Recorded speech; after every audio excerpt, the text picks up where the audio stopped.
Hello, and welcome to this webinar on cyber risk in the energy industry, brought to you by Risk.net and Enuit. I'm Stella Farrington. I'm Head of Content at Energy Risk, part of Risk.net. Thank you very much for joining us today to hear this discussion on what is a hugely important topic. Cybercrime is certainly on the rise, and it poses an enormous threat to businesses, both large and small ones.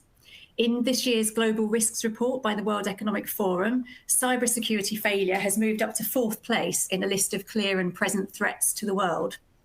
Most cybersecurity experts now talk in terms of some sort of cybersecurity attack or data breach being pretty much inevitable at all companies. It's a question of when, not if.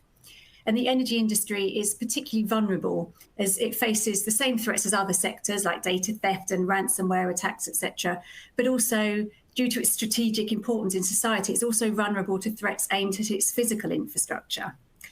In this webinar, we're going to talk about what some of the main threats are, where they're coming from, look at what a firm can do to understand and measure its cyber risk, and really importantly, what can be done to mitigate and protect against it.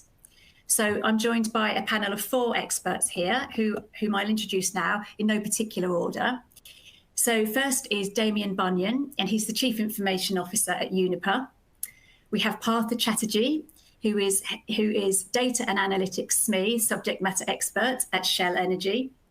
Gary Vasey, who's Managing Partner at Commodity Technology Advisory. And Chungxing Shen, who's the CIO of Enuit. So welcome to the 4 of you. Thank you very much for joining us today. So I wanted just to start by letting you, the audience, know that we do welcome and encourage your questions. Type them into the chat box, which should be on your screen at any time. We won't have a specific section for questions at the end, so just put them in as they occur to you, and we'll address them as we go through.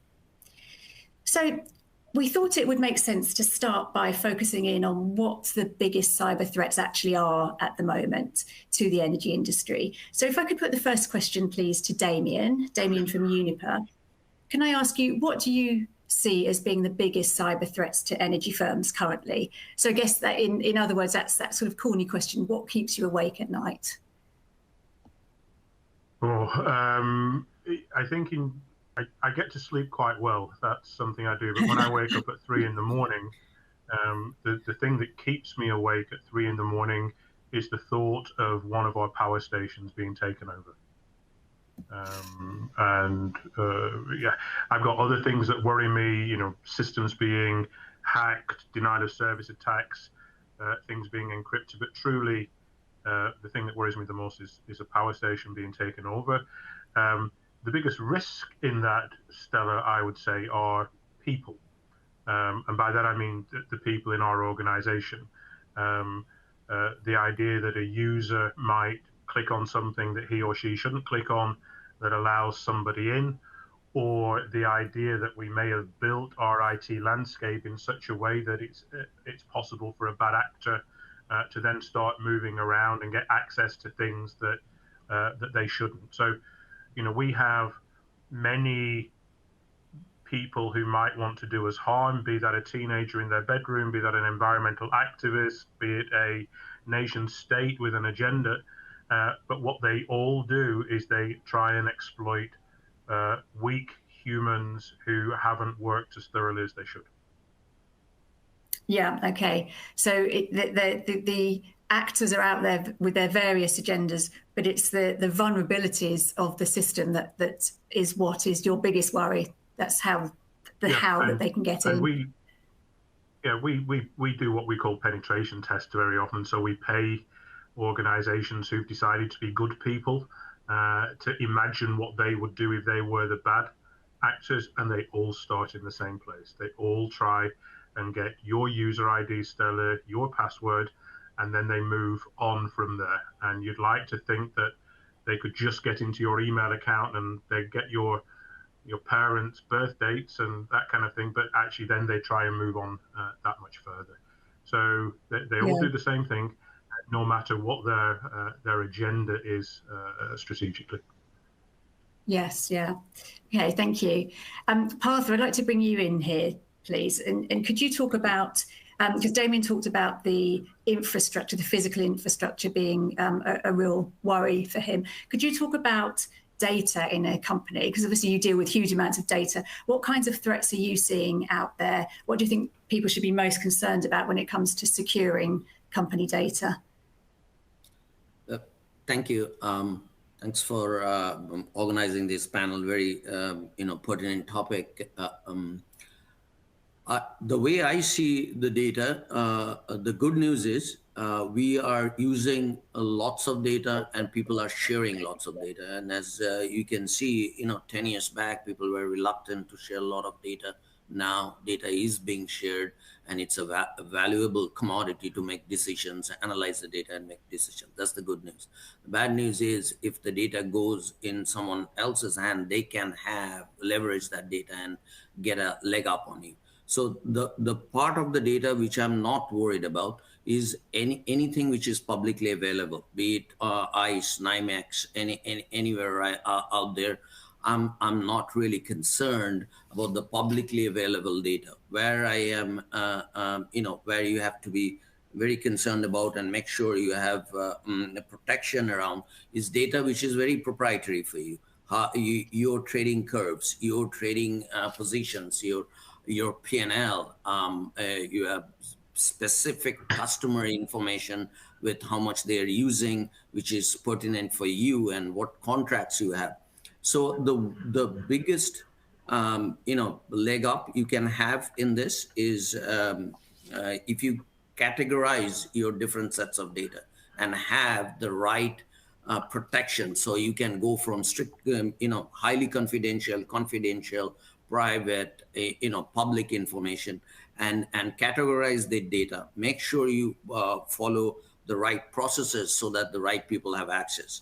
And there are a lot of, specifically in the utilities and trading organization space, there's often a distinction between the regulated and the deregulated part. So all those boundaries need to be followed. And that's what I think the bigger concern is, that making sure outsiders, external folks don't get in and get your inside information so that they can use that against you and have a better trading positions and whatnot, or go after the customers you want to go. That's one. And the second, the regulatory compliance, making sure you are not going against some of the tenets which have been laid out from the compliance regulatory perspective. Thank you. Hello.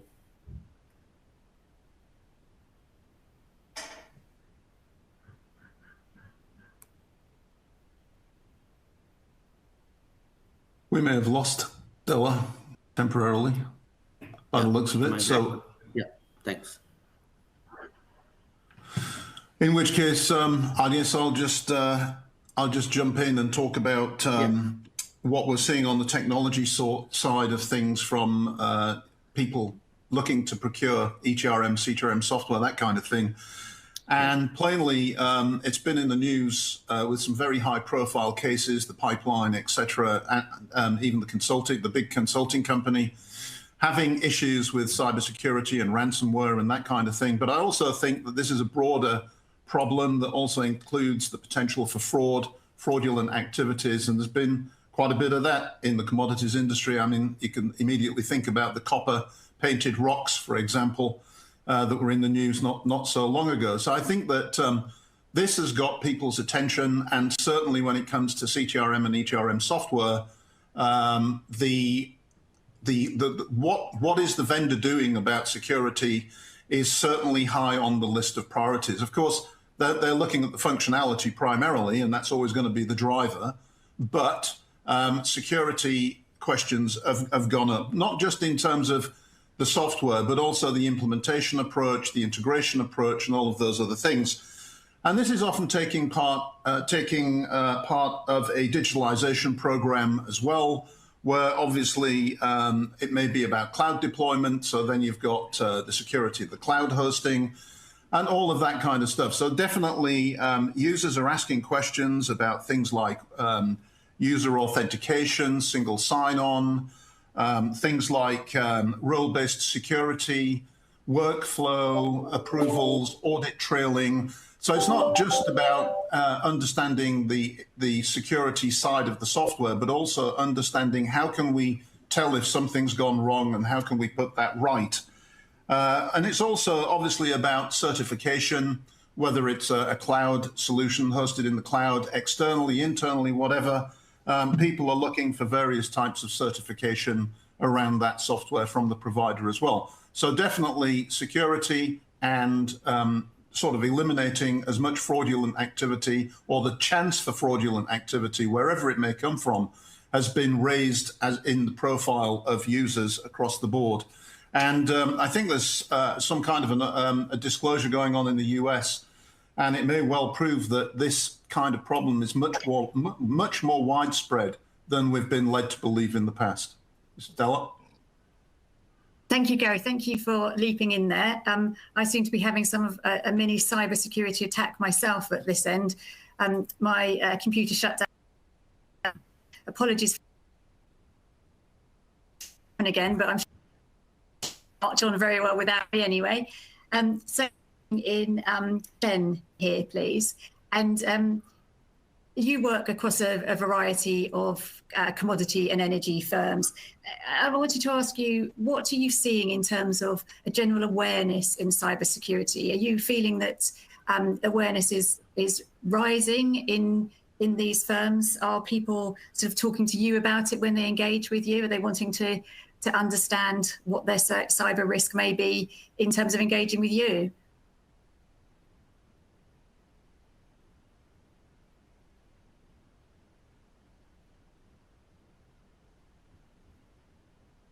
To Shen. Oh, sorry. I didn't get whether your question is to Gary or me. Sorry. Yes, we definitely see the awareness of the cybersecurity getting more and more, from potential clients and other industries as well in the whole energy industry. And if the recent high-profile attack is not to show everything, but it's just at least like warning call to the industry to make everybody aware of it and aware of the cybersecurity. And then initially, it's probably only talking about the IT firms, talking about the technical side of the part. But right now, I think it's going to spread into the general audience and the general public. And as when we're dealing with our existing clients and potential clients, we see more and more questions coming into into how the cybersecurity should be handled, right? They're asking more and more questions in different aspects. They used to ask only about the inside application, what the security, what's the role-based application you have, what's the features, auditing trails you have. Then more and more come into, hey, what's your SDLC process? What's your life cycle process? How you develop your application? How you secure the development environment is safe? And then that's probably a wake up call from the SolarWinds case, which the hacker put a patch into the build server and then got really spread out. And then more and more into your organizations, right? How you train your people. As Mr. Damien said, your weakest point is somewhere in your organization. They always try to hack the password of somebody getting first, and then the people try to hack find a weak point and then sneak into the environment, and then they spend the time listening your traffic and then spread into more important part. It just penetrate into your system.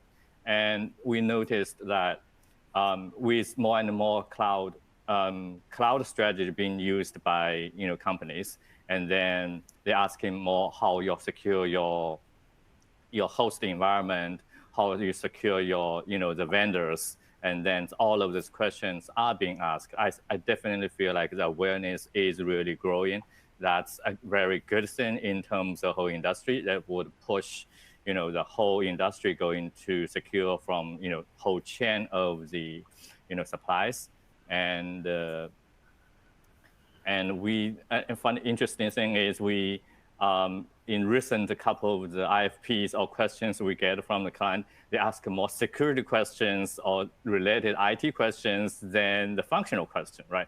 They used to ask 100 questions and 2 or 10 security questions. Sometime last time I see they ask about 50 function questions, about another 50 is all about your security. The people are really aware of it. And yes, that's very interesting. And I guess regulation is moving customers towards that, as well as sort of fear of what is out there. And I wonder if we could do a deeper dive now. And Damien, I'd like to bring you back in, please, to ask this question first. I'm interested in how a business can understand where their key cyber risks are. How do you go about really identifying some of those perhaps vulnerabilities that you were talking about before? Well, I'm an IT guy, but I'm here in a risk management conference, I think. The organizations I'm imagining that are on this call are risk management organizations. And the idea of margin at risk or value at risk is very common. So in our organization, we ask ourselves the question, what's a reasonably worst case scenario? So if you were hacked, how many days might you be without your trading or risk management suite?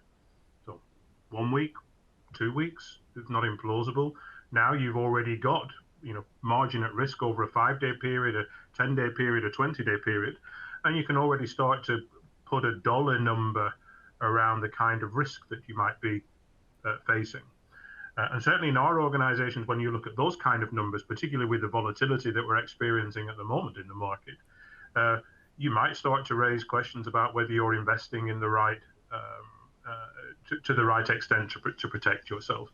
So I think, coming up with worst case scenarios, black swan scenarios, reasonable worst case scenarios, that's what risk managers do all the time. And then you're into a lively debate. And I think you said it somewhere up at the beginning, Stella, it's not a question of if, it's a question of when. So coming up with a number that means you're on the risk manager's agenda every week isn't so tricky.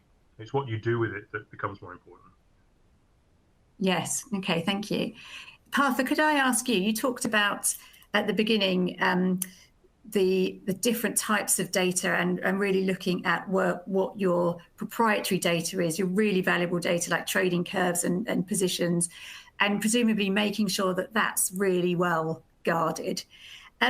Is it fairly straightforward to understand what that data is? I mean, for the IT department as well as for the risk department sort of trying to identify it.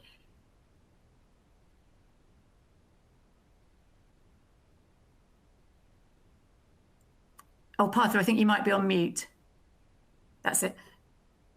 Sorry, I was. Thanks for the question. For this, defining what sort of risk is involved with different types of data, the IT department must work with the business and the risk team to come up with the categorization of the different types of data. But the bigger question, I think, where you're going with is that how do we calculate the risk if this data, is that your question, if the data goes to, goes to different people outside the organization? And that's a little tricky.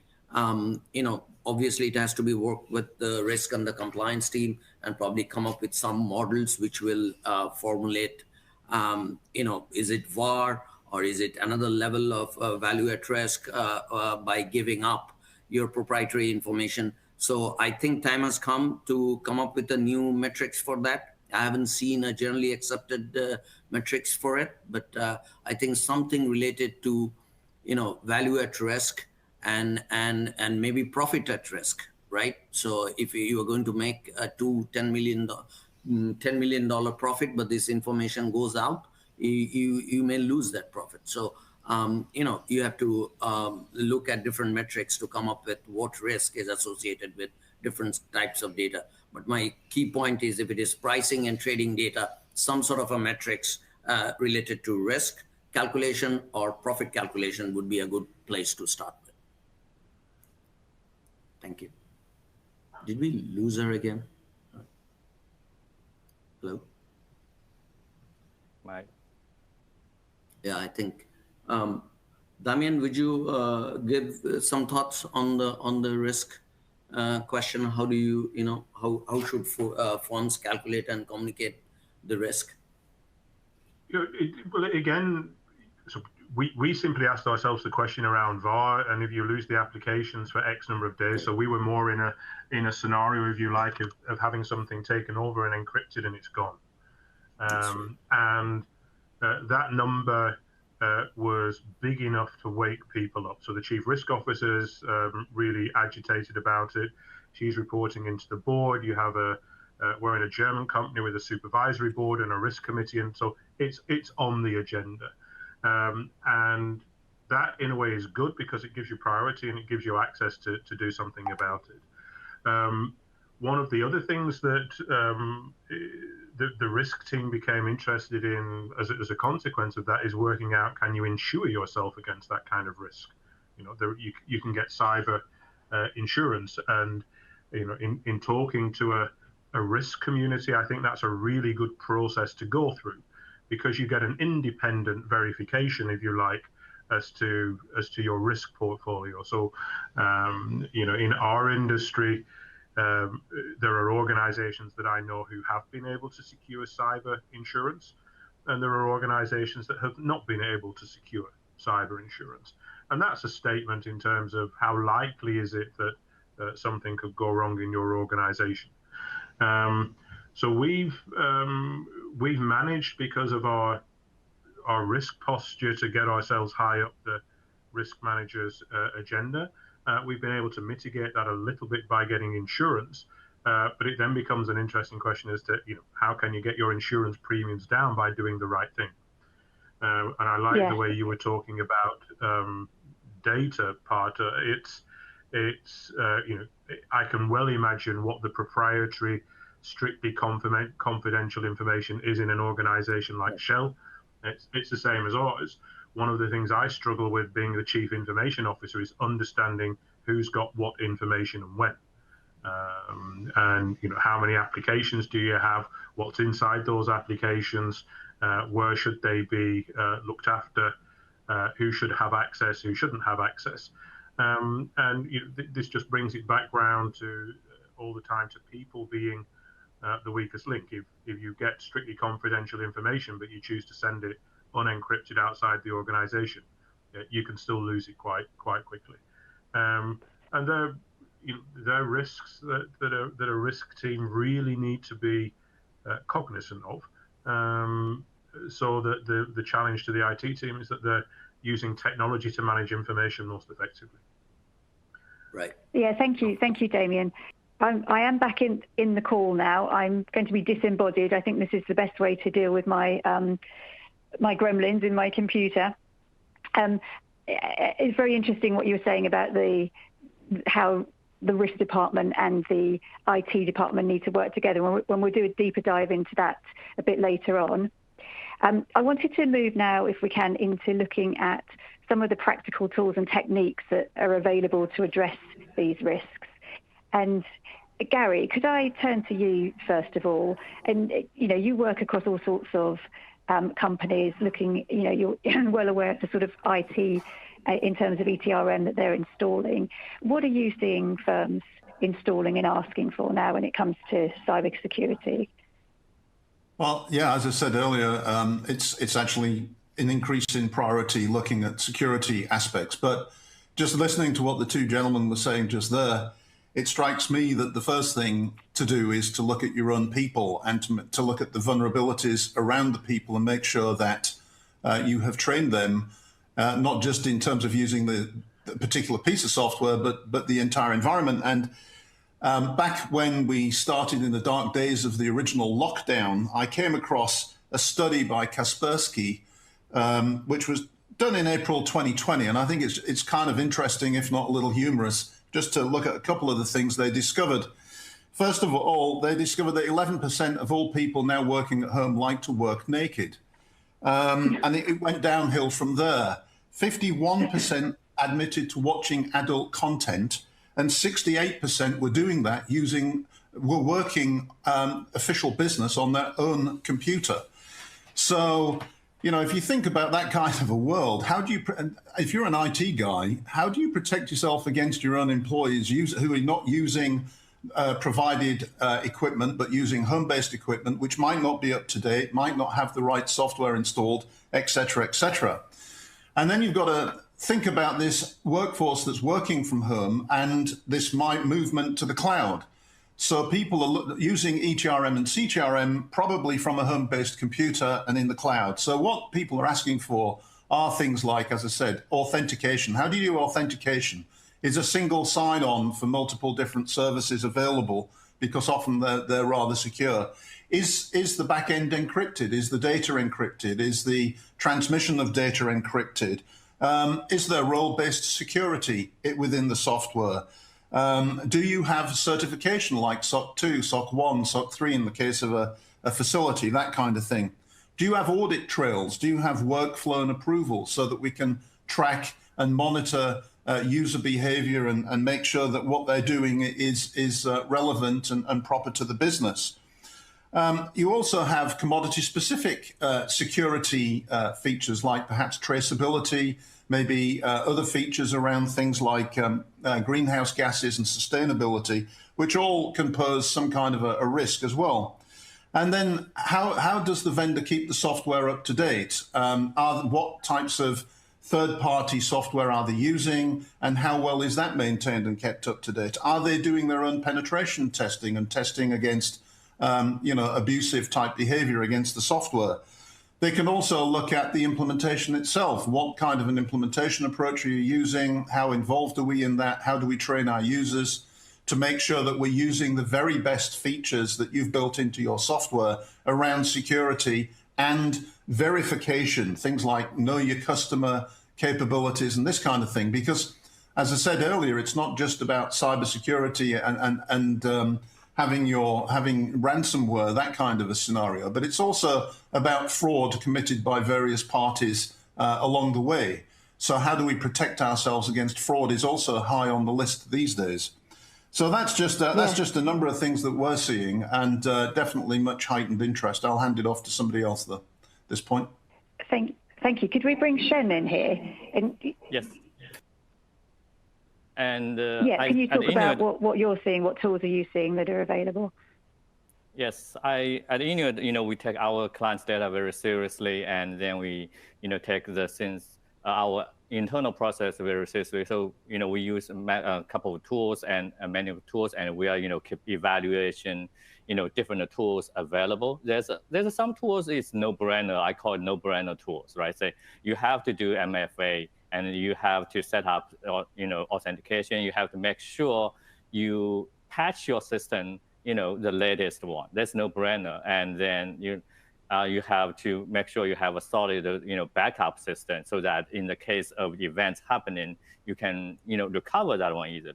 And you can, have a cybersecurity training, train your employees to make sure they're aware of it. Don't click the things. Look at the underlying link before they link it. And then this is also there's other tools like you can have working with like third-party security firm to do the penetration test, to test your environment, to make sure they identify at least you identify the weakest point or weakest person, right? So that's the whole point. And then you patch that person. And then in these days, the security policy and other things allow you to do, to like either train the person more or secure his laptop or secure his environment more. And then this is no-brainer. I think every company need to do that. At the same time, there's other things, it could be took a little bit more work to do it, like is a detection, right? You have to trace your log and trace your event, and then to see what might potentially be a potentially risk point of the being breached, or somewhere if that incident happens where the breach happening, and do reimage of what happened earlier. And then one thing I think is going to really grow in the industry, I believe, is like security, related AI work, because when you look at the events, those are lots of data, lots of events, lots of user activity. If you purely depend on the security firm or security people to do it, that's would be really, really heavy burden of that. But I think the AI would definitely be, help this case. They would detect a particularly, abnormal, a sense, the people normally don't do, right? So if the people normally you working on the US, suddenly he show up on Africa. That's not necessary. He is not there, but at least it's abnormal to bring the early detection, to bring to the attention to the people to verify, right? So you have to come to detect, and then you verify that's the case. If it is the case, then that keep going on, and then otherwise you probably shut the service down. There's so many tools we can use in these days, and it's available. I think every company should evaluate them. Yes. Okay. Thank you. Gary, you mentioned the added risks, I guess, that have occurred since working from home. And I wanted you to, if I could just very quickly put the question to both Damien and Partha as people working in the energy industry. What's your thoughts on how much that will continue? Are people going to come back to work, or is this going to remain a sort of clear and present danger? Could I ask you, Damien, that first of all, just a quick thought from you on whether people will come back to work permanently within the energy industry?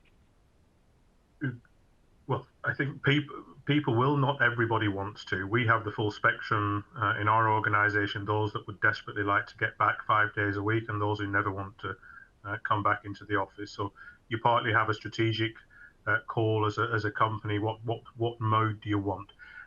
You have the extra challenge of being an energy company that, where somebody conducts a trade from, there's quite a big taxation issue there. So when we kind of fled into lockdown, a number of people kind of wanted to go back to their home country. And during COVID, you can cope with that, but you can't have people on a long-term basis trading from different nations when they're taxed in a different one. We have the full mix. I know my risk officer would love to have all of the traders back in front of her, because she can sense and smell when something's not going right. As a technologist, I would say to her, rather than observing now and again what an individual might be doing, with machine learning, you can observe what everybody has done up until this point in time and observe whether he or she's doing something different tomorrow. And that's or whether a machine is behaving in a different way. And actually, you can use technology as a risk officer, whether the people are in the office or not, to do your job to a completely different level. Right. Yes. Okay. Thank you. And Partha, what's your thoughts on working from home? Obviously, there are different thoughts. I think we would go back to a hybrid, work schedule, at least to start with. People will come in for a few days a week, and we'll see how it works. It's been great, in terms of work, being able to not avoid the commute. But I can tell you that there has to be some in-person interaction. Come back as a team, discuss things in person, go up on the dashboard and write stuff. So people are missing some of the, in-person strategy, architecture, problem solving things we do. And so it will be a hybrid, but I'm pretty sure it's with Damien, but there's no meeting. Probably 5% of my meetings is just in Houston, so we have to have people stay all over. Yes. Okay. Thank you. So I wanted now to ask Damien. We've talked about the level of the sorts of threats that are out there and some of the tools that are available. But we also talked about it being a when and not if situation. So in which case I was wondering, how do you decide where to put your resources in terms of preventing an attack or actually preparing for what happens if one happens, a sort of incident response time? How do you work out where to put your resources and what does the ideal incident response look like? Let me try and answer that in two parts, Stella, because I'm quite lucky. I didn't have the luxury to be able to have that debate. Second part of the answer is, no matter what you try and prepare for, that's not exactly what will happen. So your attack, your incident will be unique. Being quite clear about who should be doing what in those incidents is quite important, but each of them will be unique.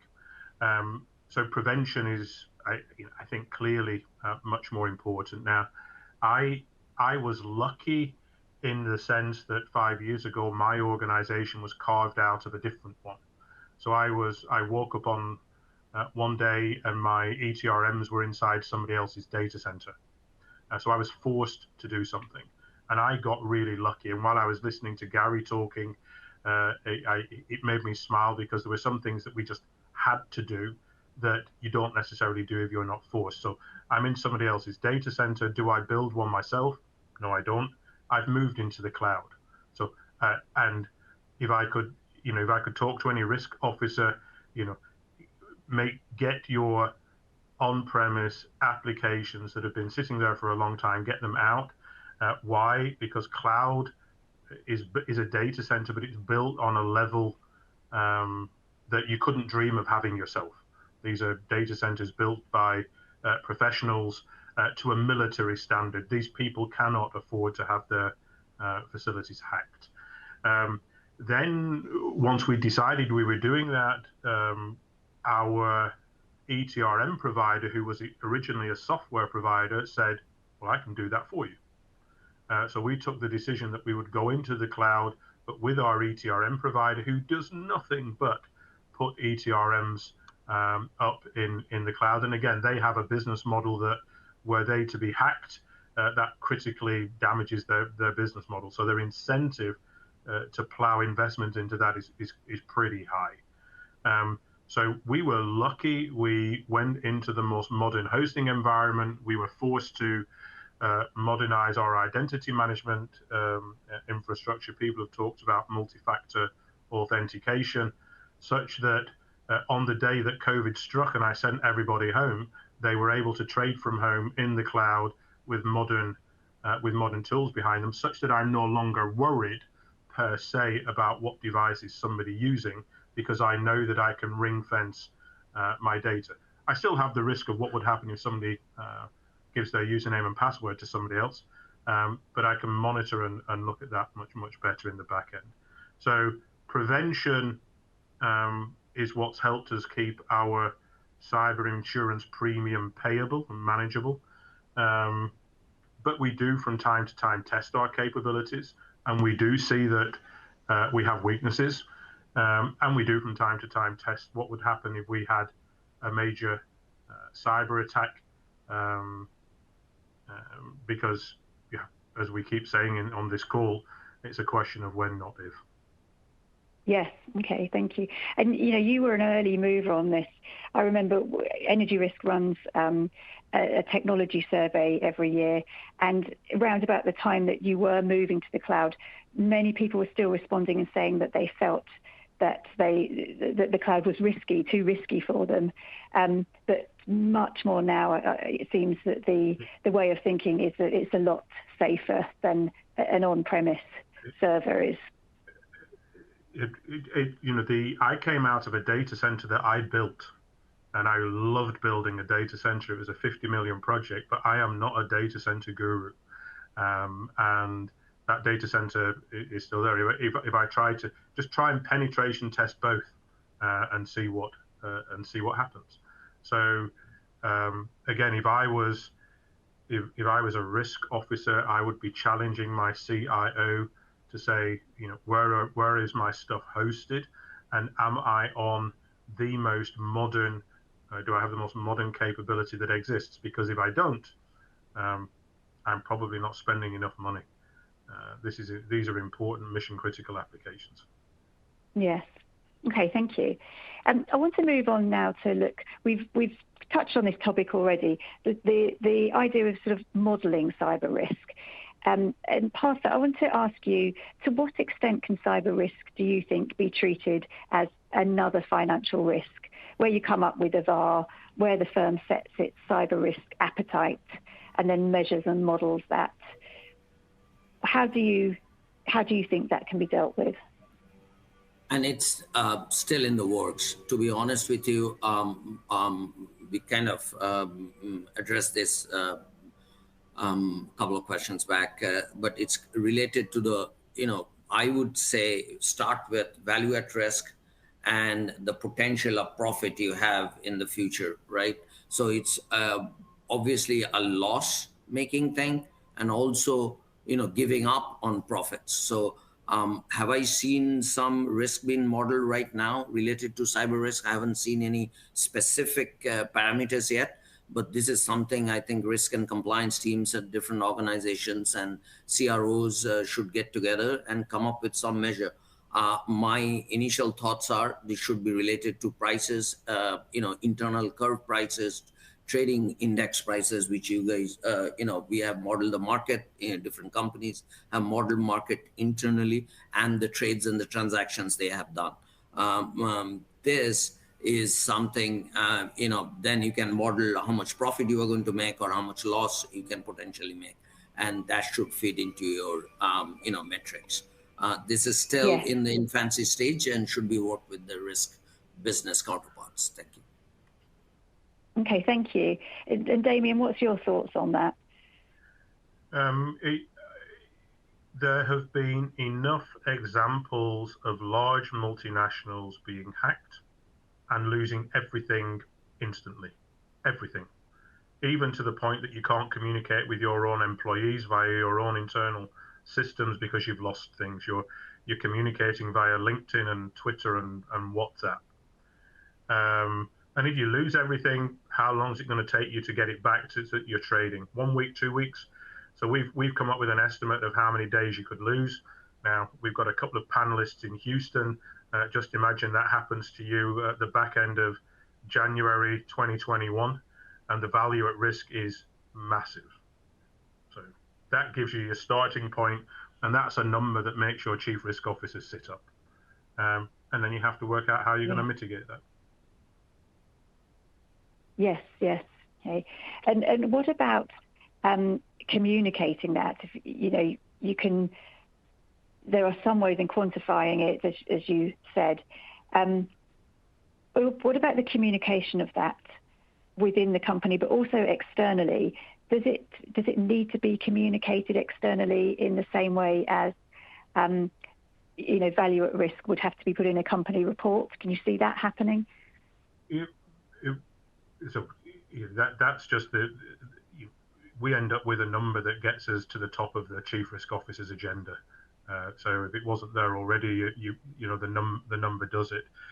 Gary also touched on the fact that we're in businesses that this is critical infrastructure. This is critical to society. So we're regulated anyway. So a lot of what I'm looking at gets audited externally every year to make sure that people believe you have enough robust processes and systems in place.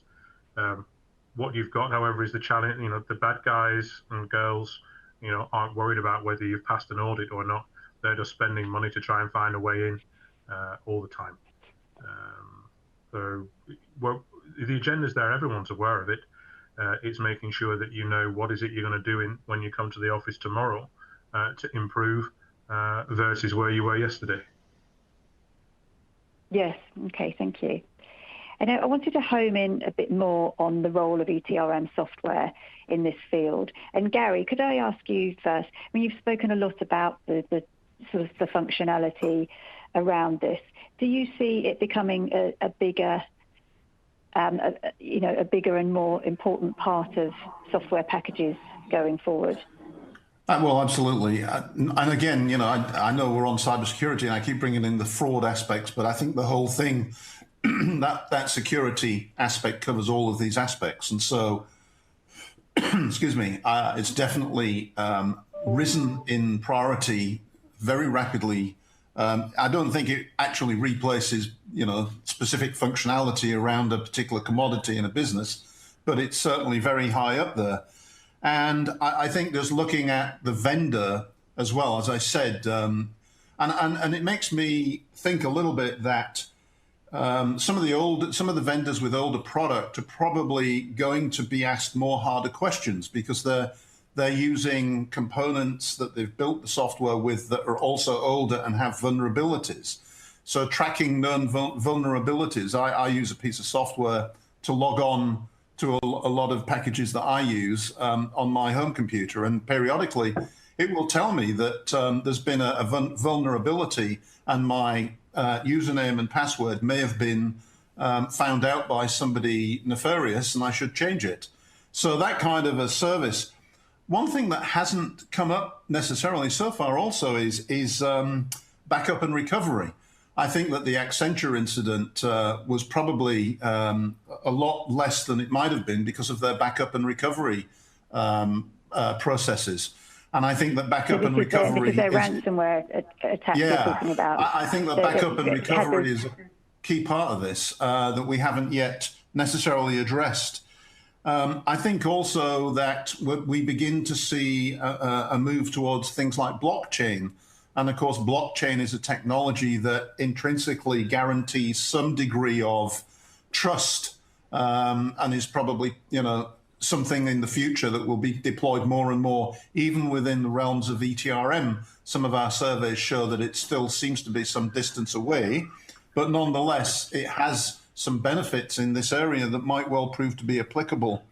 But at the end of the day, whatever the software vendor does, whatever the features and functions of the software itself or the data center or whatever, I think it's also about training the users and making sure that the users are well aware of what are good processes and bad processes with regard to watching out for phishing attempts and all that kind of thing, bad websites and not having bad behavior online like that Kaspersky study seemed to indicate was rather prevalent, and also training as to how best to use the package software that they've been provided with from a secure point of view.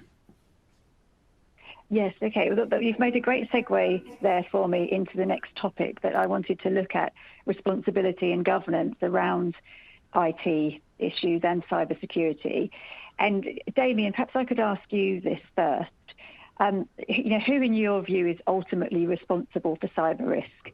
Is it the CIO, the CRO, or what's the perfect mix between the two? You originally had my company's chief risk officer down to attend this panel, and she kindly passed the baton on to me on Friday, I think, when she realised what the subject matter was. So you might have that might give you an insight. All organizations are more or less required to have a chief information security officer. Now, whether he or she is independent of the CIO is also a debate. Now, actually, in our organization, myself and our chief risk officer, we both sit on the executive board of our trading company. So we can argue all we like who's responsible, but if something goes wrong, both of us are accountable. I think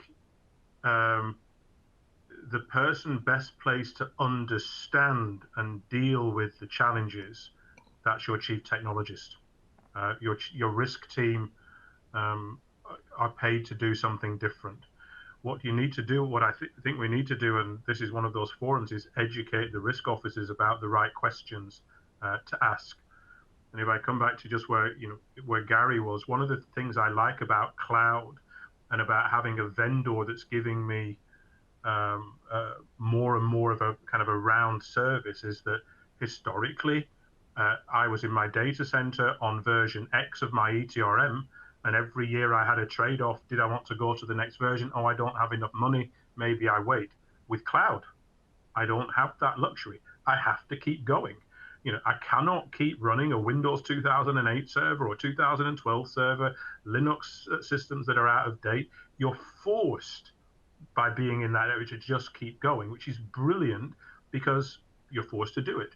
And by having a vendor responsible for the service, they force me to keep up to date, whereas historically I was always left with a trade-off.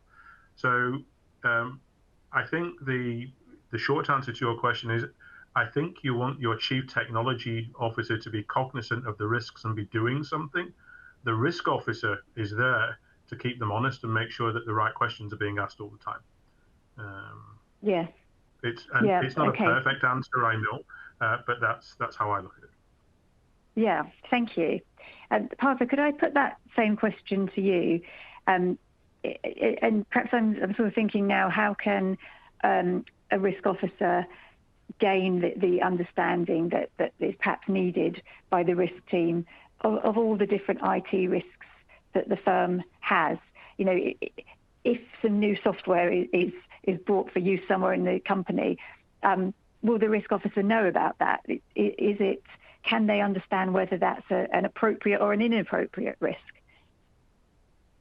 This is a good question. Let me share my thoughts on this one.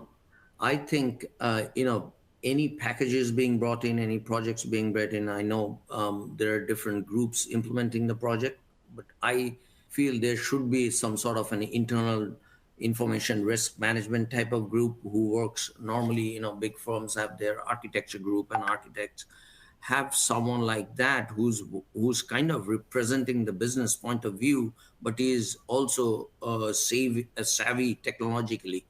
I think every project and packages we are bringing in should, specify what sort of data they are needing in that package, and then check with the business and make sure that, the correct, and then you put on that the correct categorization of data has happened, and then see whether there are right, fences built around that data. I'm telling you, this is one of the things which is going to become very critical. A lot of companies and a lot of products are getting access to the internal data. You need to know what data they are accessing, and this needs to be decided at two steps. When you are deciding on a package, you do a higher level architectural review and data categorization review, and then when you are actually implementing the project as a part of a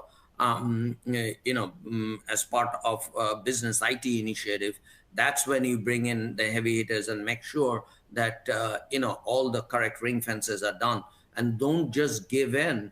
And if you're uncomfortable with sharing of a data in particular way, I can trust you that there are enough technologies available. You can work with the vendor and make sure those are being built in, or those features are handled in a different way.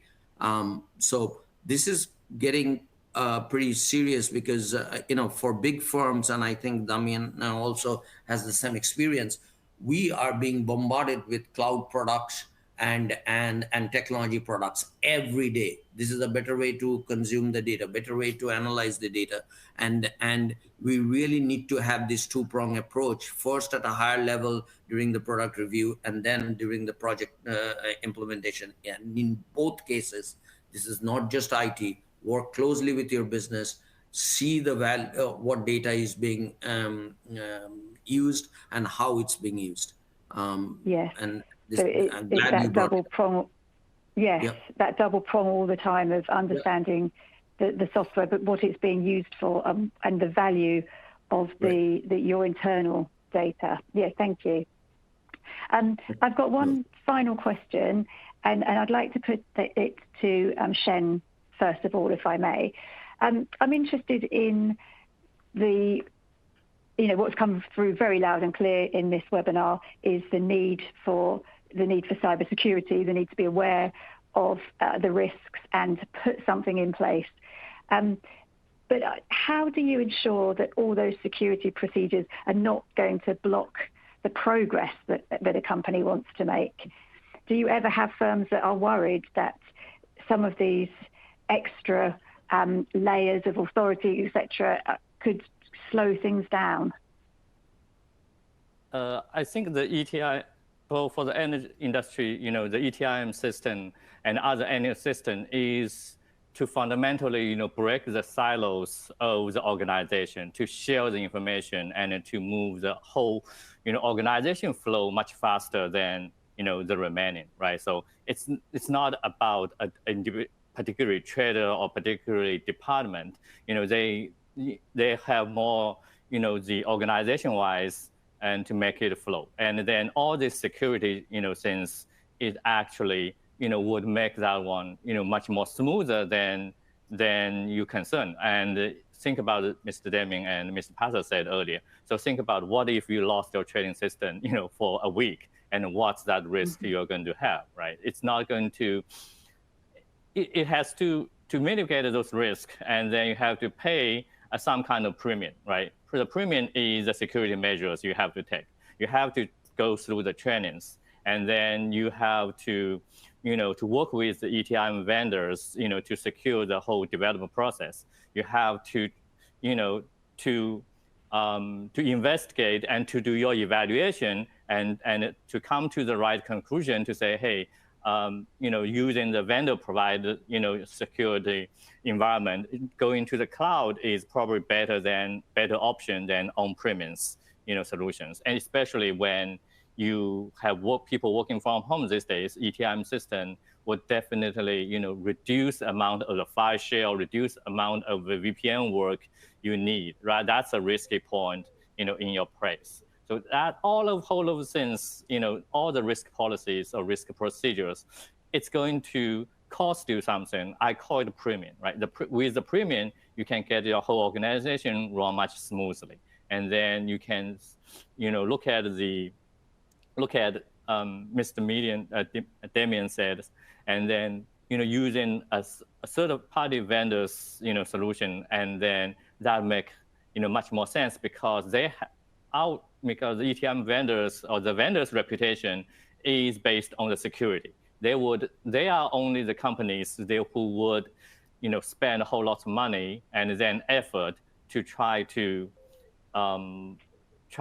secure the network, secure the data. They have that one on the fence. Yeah. Okay. Thank you. And Damien, could I put that question to you as well as the CIO? Do you ever worry that some of this may be blocking the business from, being able to react quickly, perhaps, to something? Or if it's not a concern of yours, is it ever a concern that people come to you with and sort of say, oh, look, all this security, is it really necessary? Yeah, I think this is just about getting the basics right. And if you get the basics right, you have a knock-on impact on things like availability. I like, Gary discussing earlier about being able to work from any device anywhere. If you get this right, actually you enable people to do a lot of things, but there are some barriers. And actually traders are very used to having barriers to what they can do and can't do. They can't do absolutely everything whenever they want from wherever they want. So I think if you've got a good relationship, I think if you make the basics work, people will understand that they can't necessarily just fire up any bit of software whenever they want just to do something, that there are certain parameters. So it's a balance. And as long as the technology team have a good relationship with the front office and the middle office, I think you'll find your path through it. Yes. Okay, thank you. Well, we're almost out of time now. So I just wanted to say thank you very much for a very interesting discussion, the four of you. And I think the main takeaways from it are probably that no business is exempt from this risk, no matter how large or small, that firms need to think in terms of when and not if this is going to happen. And that responsibility for cyber risk lies with everyone, not just the IT department. That's a message that I heard sort of loud and clear from this. And the good news is that there are tools available, there are techniques to help firms address this, and a lot can be achieved through good governance and company culture. And also having a top-class incident response is really important. So I want to thank our panelists very much, Damien Bunyan, Partha Chatterjee, Gary Vasey, and Chun-Ching Shen. Thank you so much for your time and your insights today. I think it's been really illuminating. I hope everyone found it useful who's watching, and thank you very much for tuning in.